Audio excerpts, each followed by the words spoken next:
안녕하세요 여러분. 25장 모듈화 프로그래밍 시작하도록 하겠습니다. 자, 이번 장에 배울 내용은요. 일단 장의 제목이 모듈화 프로그래밍이잖아요. 그래서 모듈화 프로그래밍이 무엇인지에 대해서 잠깐 먼저 살펴보도록 하겠습니다. 자, 그리고 모듈화 프로그래밍의 가장 중요한 핵심적인 내용을 할 수 있는 소스 파일을, 하나의 큰 소스 파일을 여러 개의 소스 파일로 나누는 소스 파일 나누기에 대해서 얘기할 텐데요. 결국 핵심은 하나의 긴 소스를 여러 개 함수로 나누고 그 함수 각각을 관련된 함수들끼리 각각의 파일로 나눈다는 것이 되겠습니다. 자, 그런 과정 가운데 필요한 것이 뭐냐면 헤더 파일과 그리고 조건부 컴파일러는 두 가지 내용이 필요한데요. 사실 이 부분은 우리 앞장 24장에서 배웠던 전처리 프리프로세싱에서 우리 배우지 않았던 나머지 두 개가 되겠죠. 자, 그래서 그 부분 같이 다루면서 이번 장 마무리하려고 합니다. 네, 들어가기 전에 먼저 우리 앞장 전처리에서 우리 세 가지 있다고 그랬죠. 그 중에서 매크로 치환을 앞장에서 배웠고 이번 장에는 헤더 파일 포함 그리고 조건부 컴파일 이 두 개를 이번 장에 적용해 보도록 하겠습니다. 자, 모듈화 프로그래밍 이제 들어가 보도록 할까요? 모듈화 프로그래밍은 무엇인가? 자, 모듈화 프로그래밍은 결국은 모듈을 만드는 방식으로 프로그래밍을 작성한다 뜻이 되겠습니다. 그럼 모듈이라는 것은 무엇이냐면 결국 관련된 함수들이 모여 있는 합체, 관련 함수들이 모여 있는 것, 그것이 바로 모듈이 되겠습니다. 자, 이렇게 관련된 함수들끼리 특정 모여 있는 모듈로 작성한다 그러면 어떤 점이 좋느냐? 자, 가장 첫 번째로 가독성이 좋다고 할 수 있겠습니다. 왜냐하면 불필요한 것이 아니라 불필요한 것이 제거되고 정말 필요하고 관련된 것들만 모여 있기 때문에 소스를 이해하는 것이 상당히 쉬워진다고 할 수가 있겠습니다. 자, 그렇게 되었을 때 여기에 따르는 또 다른 효과로서 유지보스가 쉽다라고 될 수가 있겠습니다. 왜냐하면 아까 좀 말씀드렸다시피 관련된 함수들이 모여 있고 그리고 소스가 읽기 쉽기 때문에 혹시 기존 내용을 내가 수정할 일이 있다, 뭔가 변경할 일이 있다, 혹은 기능을 추가할 일이 있다고 했을 때 소스 여기저기를 건드리지 않고 딱 필요한 부분만 수정할 수 있겠죠. 변경해도 되겠죠. 그런 점에서 유지보스가 쉬운 프로그램을 개발할 수 있다는 것이 되겠습니다. 무엇을 할 때요? 모듈로 프로그램을 개발할 때 그렇습니다. 자, 그런데 이러한 모듈화 프로그래밍은 한 번에 그냥 뚝딱 해치울 수 있는 것이 아닙니다. 보통 아래와 같이 여러 단계를 거치게 되는데요. 그 단계라고 하는 것이 뭐 이렇게 복잡한 것은 아니고 자연스러운 단계가 되겠습니다. 자, 첫 번째 단계. 소스의 길이를 줄여야 된다. 근데 소스의 길이를 줄임을 통해서 소스 파일을 여러 개 나눌 수 있다. 상당히 두 개가 서로 매칭이 안 될 것 같은데 한마디로 쉽게 얘기하자면 함수를 이용한다는 것이 되겠습니다. 자, 원래 여러분 처음에 프로그램 작성하면 어떻게 되죠? 메인 함수 하나밖에 없죠. 그게 아주 길어집니다. 그렇죠? 엄청 길어지는데 자, 그런 것처럼 긴 함수 하나가 있다. 그리고 그게 특정 소스 파일 하나에 그러면 당연히 함수 하나니까 소스 파일 하나 a.c라고 하면 소스 파일 하나에 모두가 들어가 있게 되는 거죠. 자, 이것을 어떻게 한다? 단위 기능별로 함수로 분리한다. 즉 하나의 긴 메인 함수가 있으면 여기서 입력 혹은 계산, 출력 뭐 이런 여러 가지 부분 있지 않습니까? 그 각각의 부분을 뭘로 빼낸다? 함수로 빼낸다 하는 것이 되겠습니다. 자, C 언어는 함수의 언어입니다. 함수의 언어. 즉 하나의 큰 함수를 여러 개의 기능별 세부 함수로 분리하면 어떤 효과가 있다고 그랬죠? 똑같은 기능을 하는 여러 부분이 소스가 있다고 하면 그것이 함수 하나로 간략화될 수 있다고 그랬죠? 즉 중복 소스가 제거될 수 있다고 했습니다. 무엇을 통해서? 함수를 이용하면 중복 소스가 제거될 수 있다고 했는데 그것이 여기서도 동일하게 적용됩니다. 즉 하나의 긴 함수를 여러 개의 단위 기능별로 함수로 분리한다. 그러면서 불필요한 중복된 여러 가지 소스를 하나의 함수로 모은다는 것이 되겠고요. 자, 그러면 이제 여러 개의 함수가 하나의 파일에 이렇게 들어가 있는데요. 자, 이제 그것을 어떻게 한다? 같은 부류. 그래서 인풋은 인풋, 출력은 출력, 계산은 계산.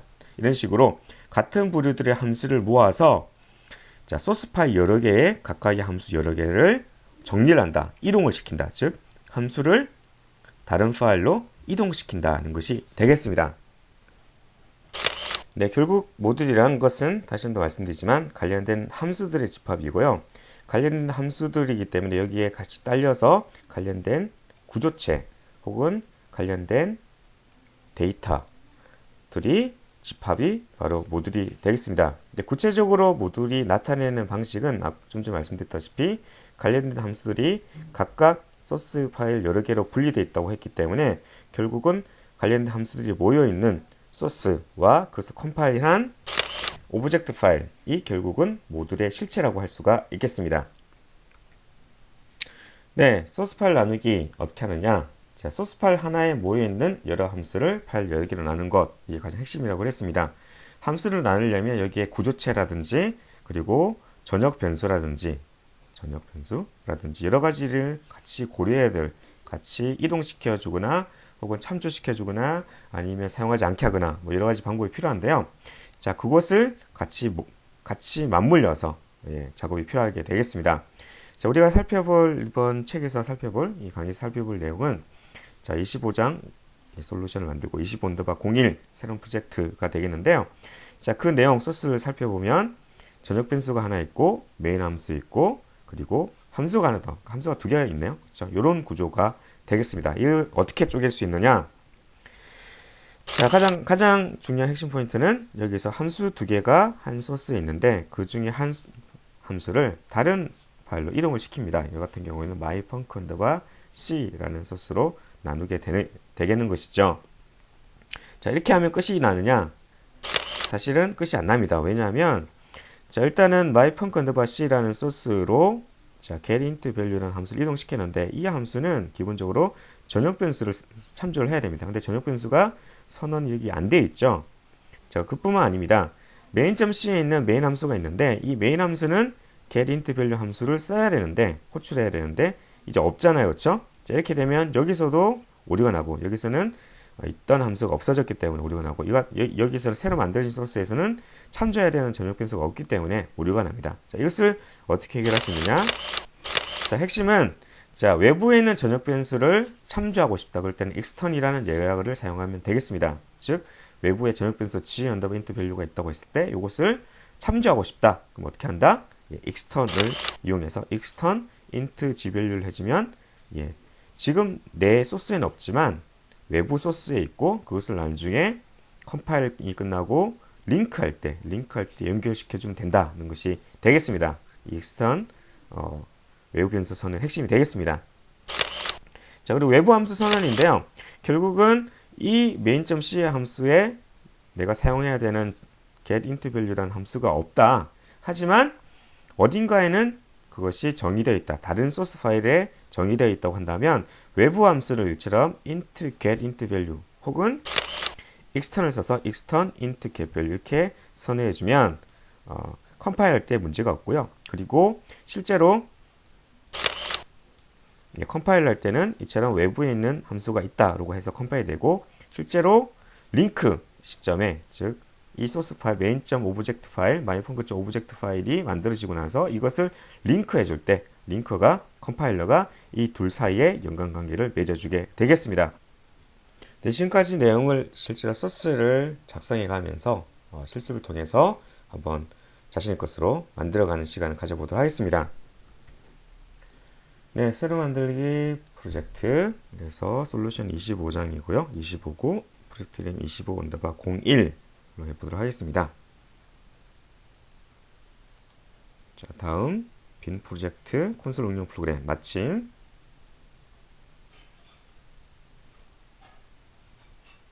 자, 소스 파일 클릭하시고 추가 새 항목 C++를 선택하신 다음에 이름은 첫 번째 단계니까 첫 번째 단계 시작하기 전이니까 스텝 0으로 하겠습니다. 스텝 0.c로 하겠습니다.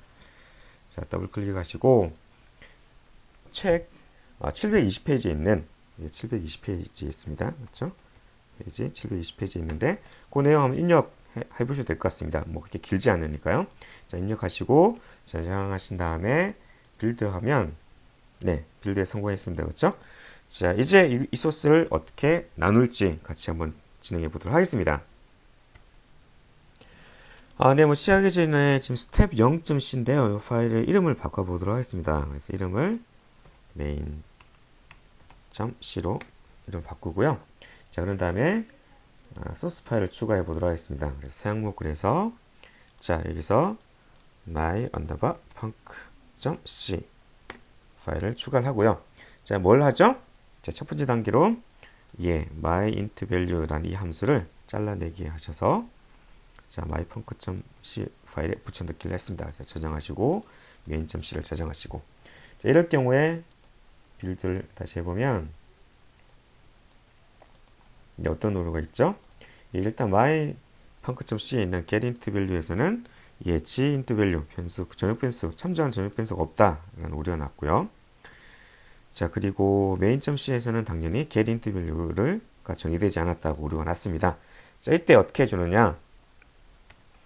자, 일단 my_punk_c, my_punk.c 소스를 보도록 할까요? 여기서 보면 gIntValue라는 전역 변수가 선언되지 않았다는 거죠. 근데 사실은 main.c 소스에 이미 그것이 선언되어 있습니다. 그렇죠? 선언되어 있기 때문에 이것을 그대로 컨트롤 C 하셔서 이 함수, 이 소스 파일에서 그대로 붙여넣기를 하신 다음에 자, 뭘 해줘야 되죠? 외부에 이 파일, 이 변수가 선언되어 있다. 그래서 extern이라는 예약을 추가를 해주면 됩니다.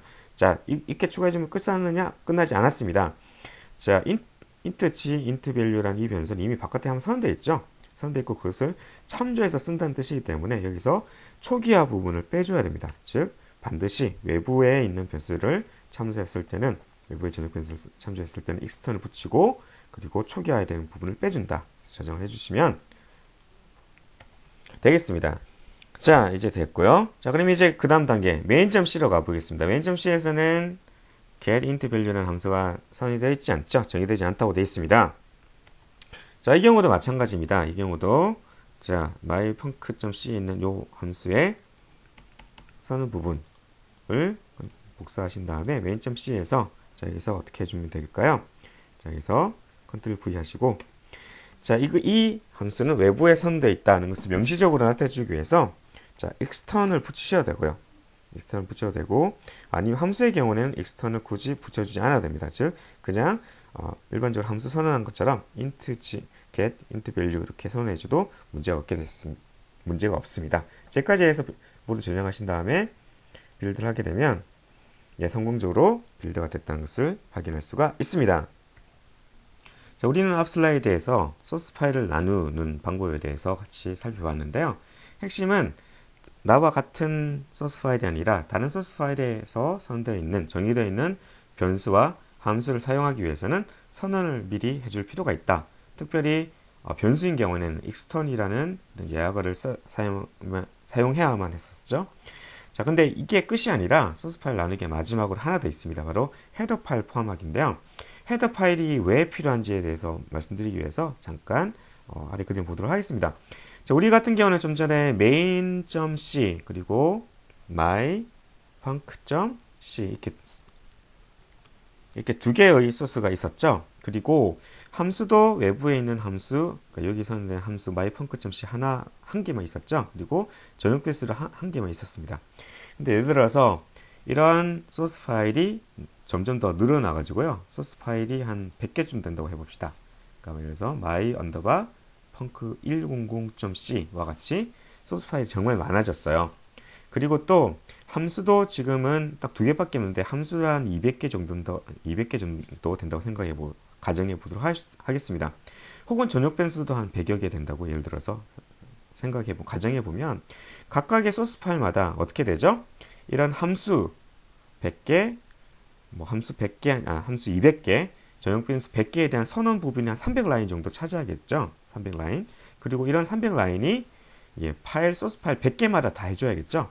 앞에 소스 파일 100개마다 이러한 외부에 있는 함수, 그리고 전역 변수에 대한 선언 부분이 한 300라인 계속 써야 되니까 상당히 비효율적이고 많은 중복이 발생할 것임을 예상해 볼 수가 있습니다. 자, 따라서 이런 필요성 때문에 자, 헤더 파일이 나오게 되었는데요. 자, 헤더 파일이라는 것은 확장자가 .h로 끝나는 파일을 얘기합니다. 이 헤더 파일은 내부에 어떤 내용을 포함하고 있냐면 함수 선언, 그리고 외부 변수 선언, 익스턴 예약을 사용하겠죠. 그리고 구조체를 선언하는 부분, 이 세 가지 내용을 포함하게 되겠습니다. 즉 소스 파일의 제 위에 앞부분이 있는 이 부분이 대체할 수 있는 것이 바로 헤더 파일의 내용이 되겠고요. 이 헤더 파일은 목적이 뭐냐면 다른 소스 파일에 포함될 목적입니다. 즉 include 될 목적이 되겠고요. include 해서 다른 소스 파일에 그대로 복사가 되는데, 그 복사되는 내용은 뭐냐면 좀 전에 말씀드린 것처럼 함수와 외부 변수와 구조체 선언 부분이 되겠습니다. 즉 공유될 부분이 있다, 공통된 부분을 공유해서 포함시킬 부분이 있다고 했을 때 이처럼 헤더 파일에 선언해주고 사용하게 되겠습니다. 자, 그래서 우리가 바로 다음 슬라이드에서 또 실습을 같이 해볼 텐데요. 자, 우리 main.c에서는 어떤 부분이 필요했죠? 예, 함수 선언이 필요했습니다. 그렇죠? 그리고 mypunc.c에서는 어떤 부분이 필요했죠? 네, 외부 전역 변수에 대한 부분이 필요했습니다. 근데 나머지 두 부분은 서로 필요 없지 않느냐? 라고 할 수 있는데, 예, 필요 없습니다. 근데 뭐 무시해도 되니까요. 그래서 mypunc.h 헤더 파일에서는 뭐가 포함되어 있냐면 함수와 외부 전역 변수에 대한 선언이 되어 있고요. 그 부분을 main.c와 mypunc.c에서는 헤더 파일 include에서 포함시켜서 사용하게 되겠습니다. 자, 그럼 실제로 헤더 파일 어떻게 추가하느냐? 예, 새로 파일 추가해서 .h 헤더 파일로 이제 타입을 추가될 변수의 유형을 선택하게 되면 헤더 파일을 추가하면 되겠고요. 그럼 실제로 최종적으로 소스 파일 나누게 한다면 어떻게 되느냐? mypunc.c에서는 예, 앞에 전역 변수 선언 대신에 include mypunc.h, main.c에서는 예, mypunc.h 부분이 되어 있고요. 단 전역 변수를 실제로 선언해 주는 것은 필요하겠죠. 외부 선언이 필요하겠고, 자, 이 경우 mypunc.c에서 extern int g int value, 요게 이 부분이 추가적으로 포함되어 있을 텐데, 실제로 전역 변수를 선언해 주는 부분과 extern 부분, 그러니까 같이 사용해도 전혀 문제가 되지 않습니다. 그렇기 때문에 이 부분 mypunc.h의 extern int g value는 g value 이 부분이 선언되어 있다고 해서 별 문제 없으니까 그냥 참조해서 쓰시면 되고요. 그리고 mypunc.h 파일 헤더 파일을 보면 실제 보자면 예, 외부 전역 변수에 대한 선언과 그리고 함수에 대한 선언, 이 두 가지가 포함되어 있습니다. 네, 그럼 실습 한번 해보도록 할까요? 자, 먼저 헤더 파일 추가를 해보도록 하겠습니다. 추가 새 항목 하신 다음에, 자, 여기 헤더 파일 있죠? 헤더 파일 있고, 저기에 my_punc.h를 추가를 해보도록 하겠습니다. 그럼 여기에 어떤 부분이 추가된다 그랬죠? 예, 일단은 예, 외부 함수에 대한 선언이 하나 필요하고요. 자, 그리고 전역 변수에 대한 또 선언이 필요하겠죠. 그렇죠? 이 두 개가 헤더 파일에 추가가 되고요. 자, 그러면 main.c에서는 이거 대신 어떻게 해줄까요? 샵 include 다음에 my_punc.h 파일 h 이렇게 해주면 되겠습니다. 자, 그러면 여기는 이 부분이 include가 되고요. 참고적으로 그러니까 실제로 전처리 단계에서는 자, 이 부분이 어떻게 바뀌는 거죠? 이 부분이 그대로 포함이 되게 되는 거죠. 자, 그러면 아까 전에 슬라이드에 잠깐 말씀드렸던 것처럼 전역 변수에 대한 선언 부분이 있고, 다음에 외부 익스턴 이렇게 두 개 같이 있을 때 문제가 없느냐? 예, 문제되지 않습니다. 이 부분은 문제되지 않으니까 예, 무시하시고요. 자, 그래서 include를 사용했다는 것이 되겠고요. 자, 마찬가지로 mypunc.h에서도 이처럼 include를 해주면 되겠습니다. 자, 그런 다음에 다시 빌드를 해보면 네, 문제없이 빌드된다는 것을 알 수가 있습니다. 정리를 하자면 mypunc.h 헤더 파일에서 이처럼 전역 변수와 다음에 함수에 대한 선언이 포함되어 있음을 통해서 각각의 C 소스 파일에서 이런 부분을 중복해서 작성해 줄 필요 없이 include만 해주면 되겠다. 이런 것이 핵심 포인트가 되어 있고요. 자, 여기서 특별히 헤더 파일을 include 해줄 때 여기서는 꺽쇠를 썼지만 스탠다드 io.h 파일은 꺽쇠를 썼지만 여기서는 더블 코테이션을 썼는데 이 부분은 우리 다음 슬라이드에서 바로 살펴보도록 하겠습니다. 네, 헤더 파일 포함하기 거의 마지막 부분이 되겠습니다. 헤더 파일의 경로 지정인데요. 자, 소스 파일에서 헤더 파일을 포함하려면 어떻게 하면 된다? 예, 샵 include를 쓰면 된다. 지금까지 우리 사용했었죠. 자, 그런데 파일을 포함할 때 두 가지가 있습니다. 자, 꺽쇠를 쓰는 경우, 즉 표준 경로를 쓰는 경우가 있고, 더블 코테이션, 즉 산타표를 쓰는 경우, 표준 경로가 아닌 경우 두 가지가 있습니다. 자, 표준 경로란 건 뭐냐면, 자, 비주얼 스튜디오에서 프로젝트에서 포함 디렉토리라고 기본적으로 세팅되어 있는 것이 바로 표준 경로가 되겠습니다. 여기 포함 디렉토리라고 되어 있죠. 자, 그래서 기본적으로 비주얼 스튜디오가 제공해주는 표준적인 헤더 파일들 같은 경우는 이처럼 표준 디렉토리에 표준 경로에 포함되어 있습니다. 자, 근데 이런 표준 디렉토리가 아니라 내가 프로젝트 도중에 임의로 작성한 헤더 파일 같은 경우는 표준 경로가 아니겠죠.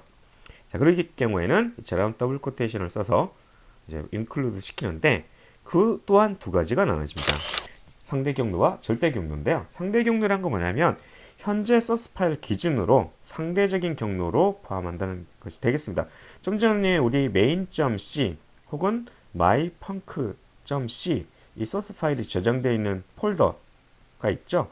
그 폴더랑 같은 경로, 같은 폴더, 같은 디렉토리에 이 mypunk.h 파일이 있기 때문에 그냥 더블 코테이션만 해줘도 상관이 없는 거고요. 만약에 현재 include하는 이 소스 파일이 있는 이 경로, 이 폴더보다 한 뎁스 위에 부모 폴더에 있다고 하면 어떻게?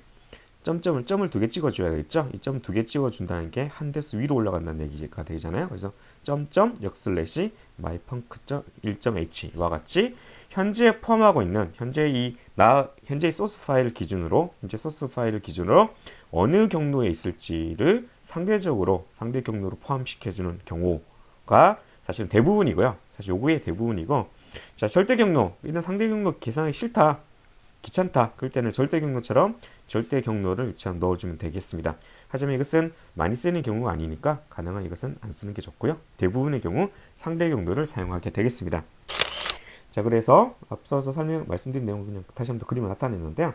자, 현재 dsource의 25 밑에 25 언더바 01이라는 폴더 밑에 mypunk.c 파일이 있고요.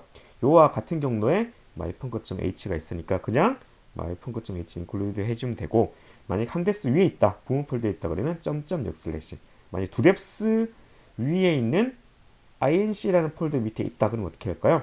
두 뎁스 위로 올라간 다음에 그 밑에 있는 inc 폴더 밑에 mypunk.h 이런 식으로 상대 경로, 이런 식의 테크닉은 많이 사용되니까 이 부분은 참고적으로 알아두시기 바랍니다. 네, 지금까지 살펴봤던 내용 잠깐만 한 번 더 보도록 하겠습니다. main.c에서 오른쪽 클릭해서 상위 폴더 열기를 누르게 되면 현재 main.c가 포함되어 있는 폴더 경로가 나오죠. 거기 보면 mypunk.h 다 이렇게 있다는 것을 알 수가 있습니다. 자, 그런데 만약에 이것을 한 뎁스 위에 25라는 폴더 밑에다가 뭔가 헤더 파일 놓고 싶다. 그럼 어떻게 하면 된다고 그랬죠? 그리고 mypunk1로 할게요. 1.h로 하고, 자, 그런 다음에 여기서 헤더 파일 클릭하시고 추가, 그래서 기존 항목 누르신 다음에 한 뎁스 위에 mypunk1.h가 있죠. 자, 이 같은 경우에 mypunk1.h 여시고 여기에 예를 들어서 이런 식으로 포함을 시켰다고 하면, 자, 이런 식으로 포함시켰다고 하면, 자, 그리고 main.c에서 이것을 include 하고 싶다. 그럼 어떻게 해주면 된다고 그랬죠? 현재 소스보다 한 뎁스 위에 있으니까 점 두 개 찍고 mypunk1.c 이렇게 하면 포함이 되겠습니다. 그렇죠? 포함이 되는 거고요. 자, 그리고 한 뎁스 조금 난이도 높게 한번 해볼까요? 25 밑에 여기에 실수군요. 자, 한 뎁스 위 여기에 올라가서 소스 밑에 새로 만들기 폴더 inc를 했다고 해봅시다. 자, 그러면 여기에 있는 것을 include 하고 싶다 그러면 어떻게 하면 될까요? 자, mypunk1을 inc 밑에 놓고 컨트롤 V 해서 mypunk2로 해볼게요. 2로 하고 마찬가지 여기서 추가 기존 항목 한 다음에 한 뎁스 더 올라가서 여기 inc 밑에는 mypunk2.h를 포함시키고요. 자, 여기 이거를 3 이렇게 해보도록 하겠습니다. 이 상태에서 빌드 해보면 문제가 없겠죠? 당연히. 자, 그리고 메인 여기서 mypunk2.h를 인클루드하고 빌드를 하게 되면 네, 이 현재 이 헤더 파일 myfunc 2.h를 포함할 수 없다 오류가 납니다. 당연히 오류가 나죠. 왜냐하면 우리가 잘못된 경로 입력해 줬기 때문입니다. 이 같은 경우에는 투랩스 올라가서 그 밑에 있는 inc 폴더 밑에 있는 myfunc 2.h죠. 이렇게 해주고 빌드를 하면 성공적으로 포함됐음을 확인할 수가 있습니다. 자, 우리 지금까지 앞 슬라이드에서 소스 나누기와 관련해서 그래서 모듈 프로그램을 가능하게 하는 테크닉에 대해서 배웠습니다. 핵심은 헤더 파일이었죠. 헤더 파일 내에서 변수와 함수 그리고 구조체에 대한 선언 부분을 포함시켜서 헤더 파일이 인클루드 한다. 그것이 핵심이었습니다. 근데 진짜 끝난 줄 생각했는데 하지만 하나 더 남은 게 있습니다. 바로 구조체 헤더 파일에 들어가 있는 구조체 선언, 구조체 정의 부분 때문에 그랬는데 구조체 정의 부분 때문에 그렇게 되겠는데요. 자, 왜냐하면 소스 파일에서 같은 헤더 파일을 2번 이상 중복해서 포함시킬 경우가 발생하기 때문입니다. 특별히 같은 구조체 선언 같은 선언문이 2번 이상 포함될 경우에는 컴파일 오류가 발생한다는 것이 되겠고요. 이것을 위해서 조건부 컴파일이 필요하게 되겠습니다. 지금까지 얘기를 하면 왜 2번 이상 중복해서 포함되어서 컴파일 오류가 발생하는지 조금 오해할 수가 있는데 이해가 안 될 수 있는데 우리 이거는 실제로 소스를 보면서 잠깐 얘기 말씀 나누도록 하겠습니다. 자, 소스를 보기 전에 잠깐 전체 구조를 먼저 보자면요. 자, C 파일은 모두 하나밖에 없네요. main.c가 하나 있는데요.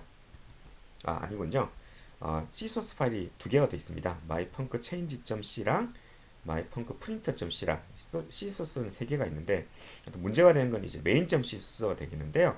이 main.c 같은 경우에는 헤더 파일을 세 개를 인클루드 하게 되겠습니다. 왜 세 개냐면 자, myfunc_change.h 파일을 먼저 인클루드 하고요. 그리고 얘는 또 myfuncprint.h 파일을 인클루드 하게 되겠습니다. 이 각각의 헤더 파일에는 또 뭐가 선언되어 있냐면 함수 change student info 함수가 선언되어 있고 여기는 print student info 함수가 선언되어 있습니다. 이까지는 뭐 어렵지 않죠, 그렇죠? 별 문제가 없는데 문제는 이 헤더 파일 내에서 구조체 mystruct를 쓰기 때문에 헤더 파일 mystruct.h 파일을 include 포함하게 되겠습니다. 여기서 마찬가지고요. 헤더 파일 mystruct.h 파일 include 하게 되겠죠. 자, 그러면 mystruct.h 헤더 파일은 뭐가 되어 있냐? 구조체 simple student에 대한 선언 부분이 있습니다. 즉 구조체를 정의하는 부분이 여기 포함되어 있는 거고요. 자, 그러면 어떻게 되겠습니까? main.c에서는 myfuncchange.h 그리고 myfuncprint.h 인클루드를 하니까 헤더 파일 mystruct.h가 여기서도 한번 여기서 한 번이니까 모두 두 번이 포함되게 되겠습니다. 자, 그러면 헤더 파일 선언이 두 개 있다. 심플 스튜던트를 두 번 선언해 준다. 당연히 두 번째는 오류가 발생하겠죠. 왜냐하면 구조체 선언은 같은 이름의 구조체 선언은 한 번만 해줘야 되지 않습니까? 근데 두 번이 발생한다는 거죠. 그래서 컴파일 오류가 발생한다는 것이 되겠는데요. 자, 그러면 지금 문제가 되는 상황을 실제로 소스를 보면서 잠깐 말씀드리도록 할게요. 네, 페이지 737페이지 보도록 할게요. 페이지 737에서 738페이지까지 있는 소스가 되겠는데요. 자, 여기 아까 말씀드린 것처럼 메인 함수가 있고요. 메인 함수에서는 구조체를 쓰고 있고 다음에 print student info, change student info 함수를 호출해 쓰고 있죠. 그러면 이 구조체 선언 자체는 mystruct.h 파일에 이렇게 정의되어 있고요. 그리고 각각의 함수는 myfuncprint.h 그리고 mychange.h 파일에 이제 각각 선언되어 있습니다. 근데 이 각각의 함수가 구조체를 쓰기 때문에 구조체를 정의한 mystruct.h 파일 인클루드를 두 개 다 하고 있습니다. 하고 있죠. 그리고 myfunc.change.c는 이처럼 두 개를 또 myfunc.change.h 파일을 인클루드 하고 있고 선언되어 있고 그렇죠? print.c도 마찬가지로 인클루드 되어 있고 함수 자체가 구현되어 있습니다. 그렇죠? 자, 이 상태에서 빌드를 해보면 다양한 여러 가지 오류가 있는데 핵심 중에 하나가 뭐냐면 재정의 했다는 거죠. 심플 스튜던트를 재정의 했다는 거죠. main.c에서 왜냐하면 좀 전에 말씀드린 그림에서 봤다시피 main.c에서는 인클루드를 각각 하고 있는데 여기서 구조체가 여러 번 재정이 된다는 뜻이 되겠죠. 자, 이것을 어떻게 해결하느냐?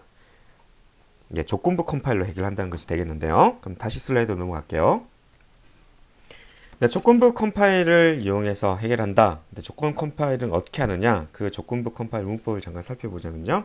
핵심은 if not define token and if가 되겠습니다. 만약 토큰이 not define 정의되지 않다고 한다면 가운데 부분을 포함시키라는 거죠. 어디까지? and if를 만나기 전까지 부분, 이 부분을 포함시킨다는 것이 되겠습니다. 자, 간단한 예를 살펴보자면 if not define underbar AAA 언더바 대문자 AAA가 정의되어 있지 않다고 한다면 어디서부터 어디까지? 예, 여기 다음부터 and if를 만나기 전까지 이 부분이 되겠죠. 이 부분을 포함을 시킨다는 것이 되겠죠. 자, 그런데 그 포함된 첫 번째 줄에 뭐가 있죠? 예, underbar AAA를 define 하는 거죠. 뒤에 define 되는 내용이 없다 하더라도 상관없습니다. 이 부분이 비어있다도 상관이 없고요. 중요한 것은 underbar AA가 define 됐다는 거죠. 자, define 하고 그 다음에 여기 있는 이 부분을 포함시키게 되는 거죠. 자, 이 부분 어떤 부분이 포함되죠? 예, printf 이 부분이 포함이 되겠습니다. 자, 그런 다음에 또 include 됐다. 그럼 어떻게 됐죠? if not define underbar AAA. 근데 이미 우리 어떻게 돼요? 앞에 define 됐죠? underbar AAA가 포함되면서 define 되었습니다. 그렇죠? define 되었기 때문에 두 번째 만났을 때는 이제 이 부분은 포함되지 않게 되겠네요. 그렇죠? 포함되지 않습니다. 왜냐하면 앞에서 define underbar AA를 포함시켰기 때문입니다.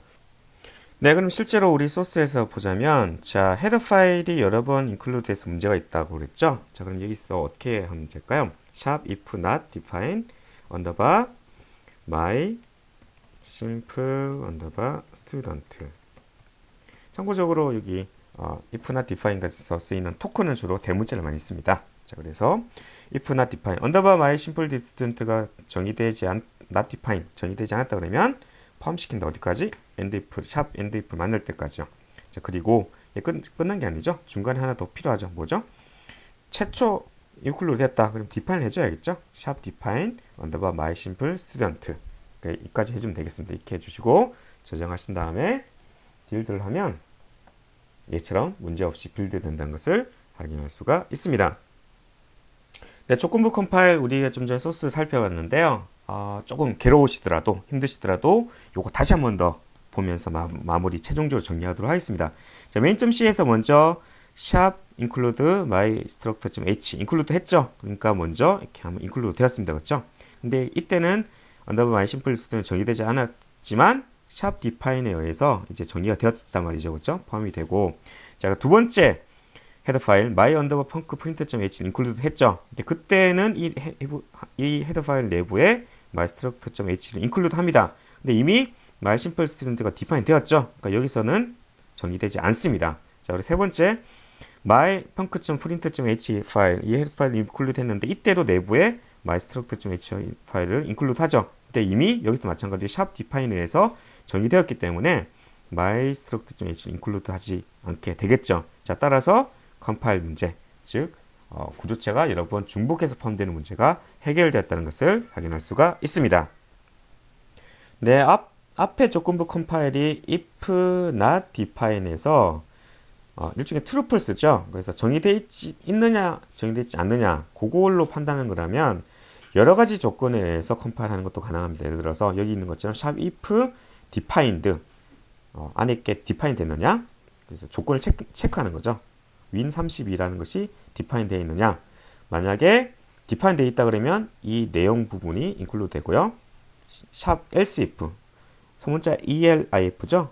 그렇지 않다 그러면 그렇지 않고 elf defined, else if defined, 리눅스가 define 되느냐. 이제 그러면 여기는 내용이 include 되고 else 그 외의 경우라면 그 외의 경우라면 이 부분이 include 되는 거죠. 어디까지?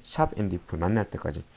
자, 우리 앞 슬라이드에 살펴봤던 if, not if, and if가 단순 true, false라고 한다면 이것은 일종의 스위치 케이스 지문처럼 여러 가지 조건에 의해서 조건에 따라서 컴파일할 수 있다. 이것은 많이 쓰이는 문법이니까 참고하시기 바라고요.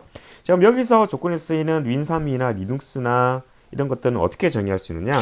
그것은 프로젝트의 속성에 가보시면 프로젝트 속성에 구성 속성에 가보시면 거기에 이제 C++ 이렇게 보이시죠? C++의 전처리기 정의에 이처럼 여러 개를 디파인할 수가 있습니다. 이 같은 경우에는 윈3이가 미리 디파인 되어 있죠. 윈3이 세미콜론에서 윈3이 디파인 되어 있죠. 이와 같이 조건에 의해서 여러 가지 조건에 의해서 컴파일을 각각 할 수 있다는 것은 참고적으로 알아두시기 바랍니다. 네, 간단한 예를 한번 들어보도록 할게요. 자, 오른쪽 마우스 클릭해서 속성에 가보시면, 자, 지금 빌드 환경이 디버그일 때 C++를 선택하시면 여기에 전처리기가 있죠. 전처리기를 보면 현재 윈3와 언더바 디버그가 이처럼 정의되어 있다는 걸 알 수가 있습니다. 자, 이것을 만약에 릴리즈로 바꿔버리면 릴리즈에서는 디버그 대신에 n 디버그가 정의되어 있다는 것을 알 수가 있습니다. 자, 그러면 우리 여기서 이렇게 볼 수 있겠죠. 어떻게? 샵 if defined 가로 열고 언더바 디버그면 and if 이렇게 이런 식으로 할 수가 있겠죠. 그러면 여기에 printf 넣어서 디버그 모드입니다. 혹은 샵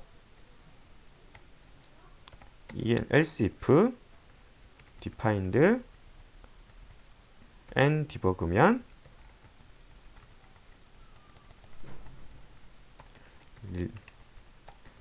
릴리즈 모드입니다. 이렇게 할 수가 있겠죠. 그래서 디버그 상황에서 빌드를 해보면 실행을 해보면 디버그 모드입니다. 이렇게 출력이 되고요. 그리고 이것을 릴리즈로 바꿔볼게요. 릴리즈 바꿔서 빌드 실행을 하면 릴리즈 모드입니다. 이렇게 해서 이처럼 이 디파인 되어 있는 값에 따라서 다르게 컴파일 된다는 것을 확인할 수가 있습니다. 네, 마지막 연습 문제가 되겠습니다. 우리가 지금까지 배웠던 내용을 총 복습하는 차원에서 한번 풀어보도록 할까요? 자, 20장의 마지막 연습 문제 소스 .c 파일 하나만 있었죠? 이것을 여러 개의 함수와 여러 개의 소스 파일로 나눈 것이 되겠습니다. 나눠보는 것이 이번 문제가 되겠는데요. 자, 헤더 파일, 구조체를 선언한 헤더 파일이 있고, 그리고 함수의 헤더 파일들 두 개가 있고요. 그리고 메인 소스 파일, 그리고 각각의 함수가 정의되는 소스 파일, 이렇게 총 6개의 파일로 나눠보는 문제 같이 풀어보도록 하겠습니다.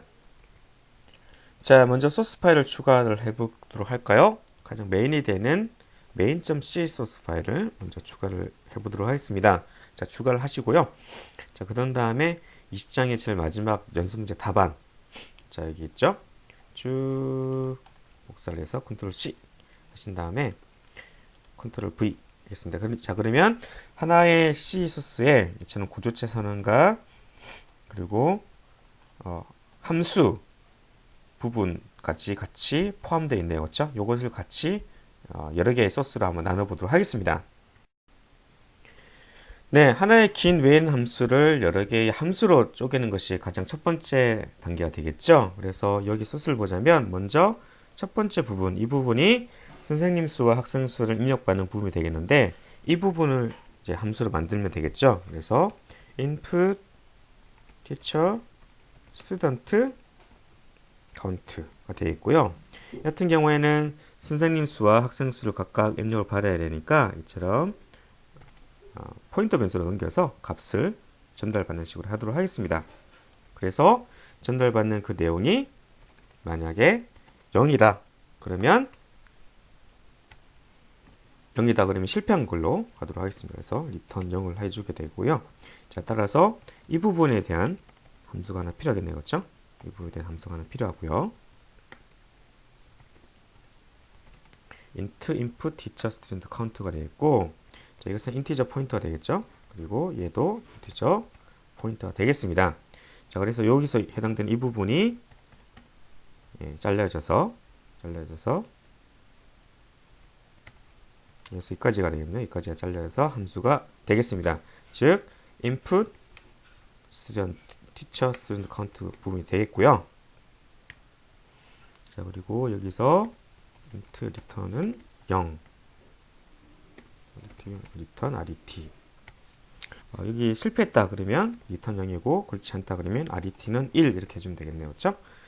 그래서 ret를 return 해주는 방식으로 해주게 되겠습니다. 자, 그리고 여기서는 포인터 변수를 넘겨줬기 때문에 막바로 이렇게 pstudent count 이렇게 바꿔치기 해줘도 되겠죠. 그리고 pteacher 카운트 입력받은 카운트가 0보다 작거나 같고 pstudent 카운트가 입력받은 학생 수가 0보다 작거나 같으면 오류가 나는 케이스가 되겠죠. 자, 마지막으로 널 체크 해줘야겠죠. 입력 파라미터 포인터가 넘어갔기 때문에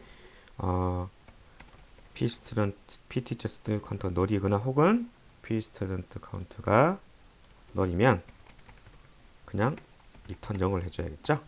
이같이 오류를 방지하는 코드 넣어줬습니다. 이렇게 해서 함수 하나의 구현이 끝났고요.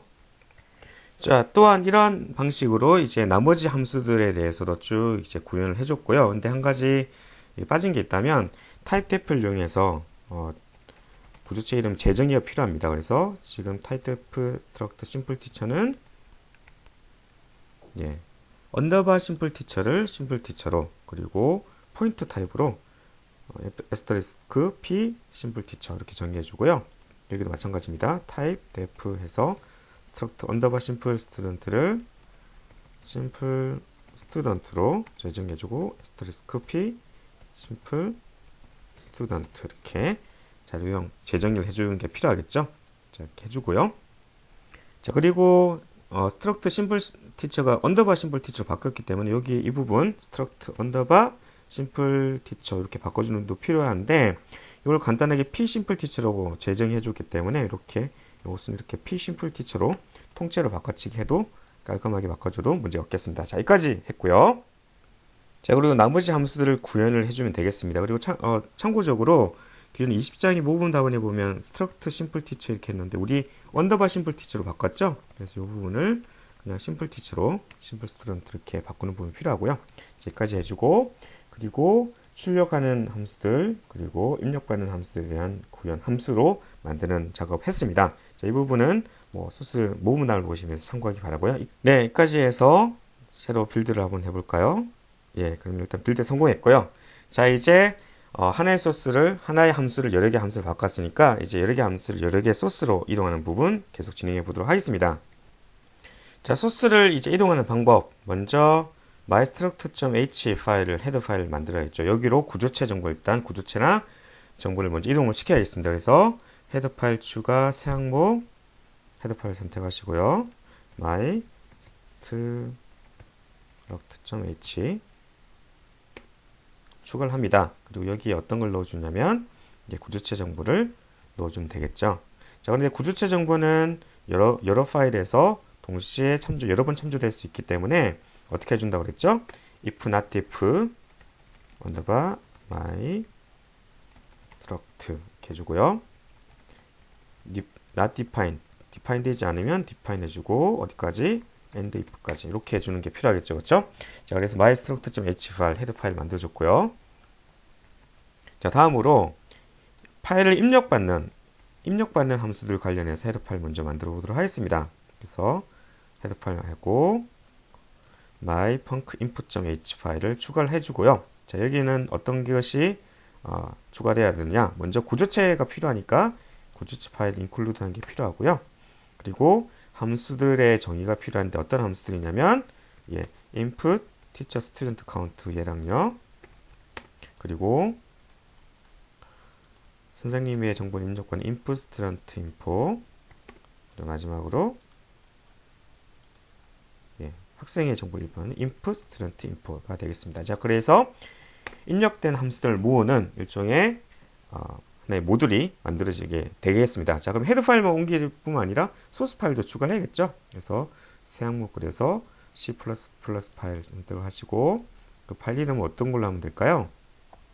파일 이름은 myfunc_input.c 파일이 되겠습니다. 자, 이렇게 되고 여기로 입력을 받는 함수들을 다 쭉 이동을 시켜주면 되겠는데요. 여기서부터까지 input 관련된 4개군요.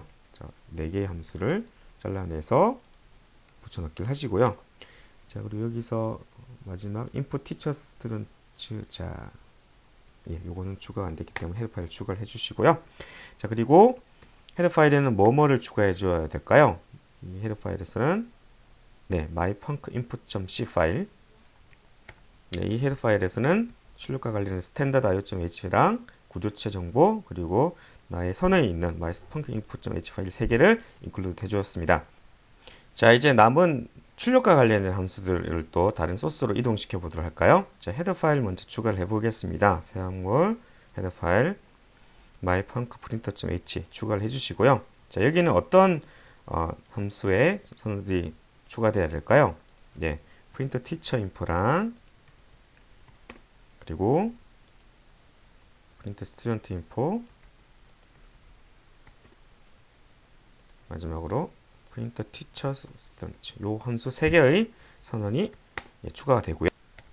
그리고 헤더 파일 구조체를 쓰기 때문에 include mystruct.h를 include 해주었습니다. 여기까지 저장을 하시고 그럼 실제로 소스를 또 추가해 보도록 할까요? C++ 파일을 선택하신 다음에 이름으로 myfunc_print.c를 추가하시고요. 이제 메인 함수에 있는 이 부분 출력과 관련된 함수들을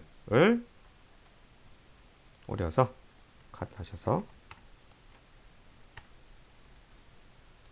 붙여넣기를 하시고요. 그리고 이 C 파일에서는 또 어떤 걸 인클루드 해줘야 될까요?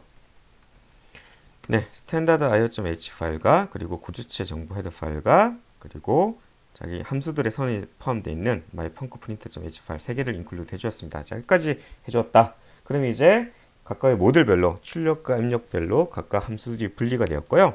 main.c에서는 이처럼 관련된 비즈니스 핵심적인 로직만 추가됐다는 것을 확인할 수가 있습니다. 자, 여기까지 해서 다시 빌드를 해보시면 성공적으로 빌드가 되고 실행도 문제없이 되는 것을 확인할 수가 있습니다.